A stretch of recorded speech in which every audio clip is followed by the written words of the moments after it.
মিরপুরের মুক্তবাংলা বহুমুখী কোঅপারেটিভ সোসাইটির মার্কেটের নির্বাচন বানচাল করা হয়েছে। শনিবার ৫ অক্টোবর রাজধানীর মিরপুরে মুক্তবাংলা বহুমুখী কোঅপারেটিভ সোসাইটি লিমিটেড এর ত্রিবার্ষিক নির্বাচন অনুষ্ঠিত হয়। সকাল ৯টা থেকে এই নির্বাচন শুরু হয়। এতে মোট ভোটার সংখ্যা ২৩৩ জন। নির্বাচনে দুটি প্যানেলে ১৮ জন এবং একজন স্বতন্ত্রসহ মোট ১৯ জন প্রার্থী প্রতিদ্বন্দ্বিতা করেন। নির্বাচনে জুম্মান, শাহজাহান, মিজানুর পরিষদের সভাপতি পদে আব্দুল হামিদ জুম্মান, সহসভাপতি শাহজাহান দাদা, সম্পাদক মিজানুর রহমান, সহসম্পাদক মোহাম্মদ জহিরুল ইসলাম, কোষাধ্যক্ষ মফিজুর রহমান তুহিন, এছাড়াও পরিচালক পদে এস.এম. আমিন উদ্দিন আমিন, নজরুল ইসলাম নাসির, মজিবুর রহমান ও মোহাম্মদ আবু সাইদ চৌধুরী প্রার্থী হিসেবে প্রতিদ্বন্দ্বিতা করেন।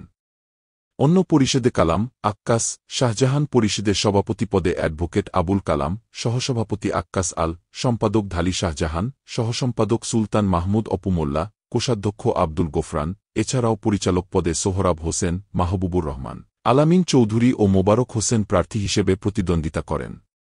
এছাড়াও স্বতন্ত্র প্রার্থী হিসেবে সভাপতি পদে মোক সোহরাব হোসেন শুভ প্রতিদ্বন্দ্বিতা করেন। নির্বাচন চলাকালীন বেলা ১:৩০ সময় বৈষম্য ছাত্র আন্দোলনকারীরা এসে নির্বাচনে বন্ধ করে দেন।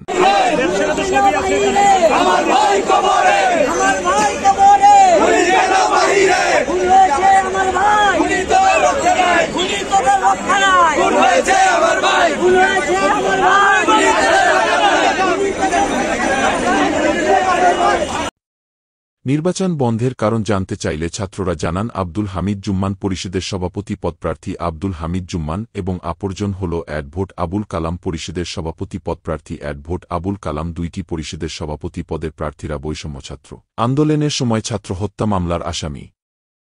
এটা সেই শেখ হাসিনার আমলে যারা দোষর ছিল, যারা এই জুলাই হত্যাকাণ্ডে নির্মমভাবে স্টুডেন্টদের উপর গুলি চালাইছে, সেই লোকগুলাই আবার এখানে সেই কমিটি নির্বাচনে অংশগ্রহণ করছে। তারা নির্বাচন করে, তারা দেখেন পোস্টার ব্যানার করে, তাও আবার সেই নির্বাচনে তারা অংশগ্রহণ করতেছে এমনভাবে, ঠিক আছে। এই সরে সরকার যাওয়ার পর তাদের এই দোষটা এখনো সেভাবে তাদের বিস্তরণ করে যেতেছে এবং নিরীহ স্টুডেন্ট যারা আছে তাদের উপরে কিন্তু মানে ইয়াভাবে চাপানোর চেষ্টা করছে, হামলা করা হয়েছে। যখন যাওয়া হয়েছে এই নির্বাচন হতে দেওয়া হবে না, তারা কি করছে, গেটটা লাগাই দেওয়ার চেষ্টা করছে।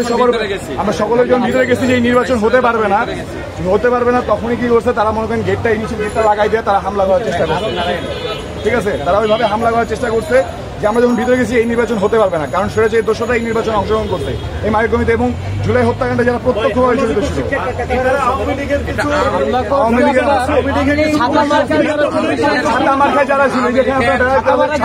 যারা ছিল, স্বেচ্ছাসেবক লীগ ছিল, যুবলীগের ছিল, যারা সাবেক ২৪ কমিটিতে পোস্টেড ছিল, তারা এখানে এসে নির্বাচন করতেছে। আপনার ছাতা মার্কা ওখানে দেখো, ওখানে পাবা। এবং তারা হত্যা মামলার আসামি এবং সশরীরে গুলি করার। এবং আমি সরকারের কাছে ভিন্নভাবে আবেদন করবো যে এই সমস্ত আওয়ামী দোষর যারা খুনি, যারা আমাদের উপর গুলি বর্ষণ করে, তাদেরকে যেন দ্রুত আইনের আওতায় আনা হয় এবং এই সমস্ত নির্বাচন থেকে যেন তাদেরকে দূরে রাখা হয়। যে আমাদের গত জুলাই মাসে যে হত্যাকাণ্ডটি হয়েছে, আমাদের বিশেষ করে মিরপুর ১০ নম্বরে আমাদের অনেক ছোট ছোট শিশুদের প্রাণ যারা কেড়ে নিলেন। আজকে দেখা যাচ্ছে মিরপুর ১ নম্বর মুক্ত বাংলা শপিং কমপ্লেক্সের মধ্যে যে নির্বাচনটি অনুষ্ঠিত হচ্ছে, সেখানে সেই খুনি চক্রের খুনিরা নির্বাচন করতেছে, যাহাতে আমাদের জন্য, মিরপুরবাসীর জন্য অত্যন্ত লজ্জাজনক, দেশবাসীর জন্য এটা লজ্জাজনক। আওয়ামী লীগের সেই গুন্ডা বাহিনী, সন্ত্রাসী বাহিনী এখন আবার মাথাচাড়া দিয়ে উঠে এইসব নির্বাচনের নামে জনগণের মধ্যে একটা ভীতিসস্ততা তৈরি করতেছে।